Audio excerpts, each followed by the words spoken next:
কারণ বিবিসি বাংলার সাথে যে সাক্ষাৎকার দিয়েছেন এটা নিশ্চয়ই একটা ঐতিহাসিক দলিল হিসেবে থেকে যাবে।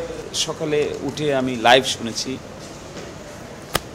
আমি তো দেখেছি যে উনি অত্যন্ত গার্ডেড কথা বলেছেন, শব্দগুলো একটা থেকে আরেকটা আলাদা করে বলার চেষ্টা করেছেন। কেউ যেন চাইলেও ওনার শব্দকে আরেকটা বাক্য থেকে আলাদা করে ব্যবহার করতে না পারে, এই সতর্কতা তিনি অবলম্বন করেছেন। আমি মনে করি this is a good start. উনি যে গার্ডেড কথা বলেছেন এটা আমি খুব পছন্দ করি। তো অতীতেও শহীদ প্রেসিডেন্ট জিয়াউর রহমানের আমলে যে গণভোট দিয়ে অনেকগুলো বিষয় ছিল, কিন্তু প্রশ্নের উত্তর চাওয়া হয়েছিল হা অথবা না। জনাব এরশাদের আমলেও অনেক ছিল, উত্তর চাওয়া হয়েছিল হা কিংবা না। 1991 সালে বেগম খালেদা জিয়ার আমলেও বেশ কয়েকটা প্রশ্ন ছিল, কিন্তু উত্তর চাওয়া হয়েছিল হা বা না।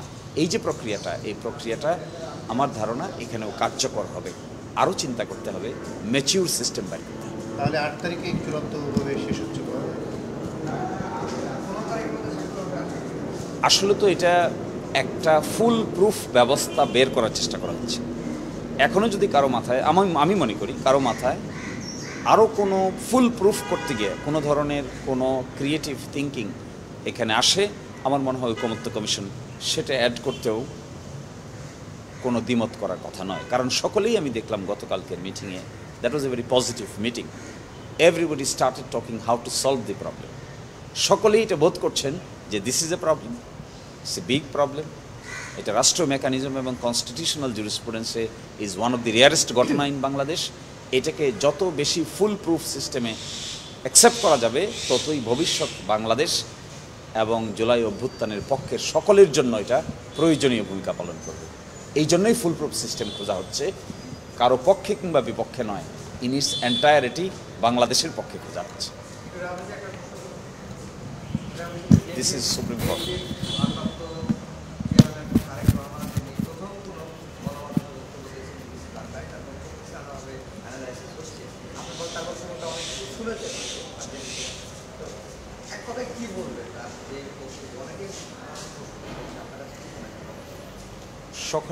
সকালে উঠে আমি লাইভ শুনেছি, আমি তো দেখেছি যে উনি অত্যন্ত গার্ডেড কথা বলেছেন, শব্দগুলো একটা থেকে আরেকটা আলাদা করে বলার চেষ্টা করেছেন।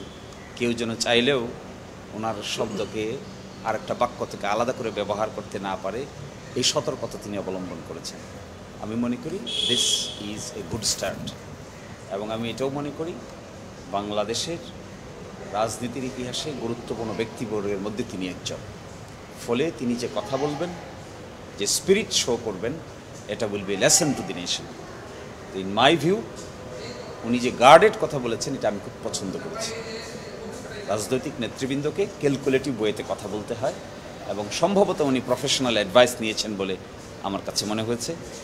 কারণ বিবিসি বাংলার সাথে যে সাক্ষাৎকার দিয়েছেন এটা নিশ্চয়ই একটা ঐতিহাসিক দলিল হিসেবে থেকে যাবে।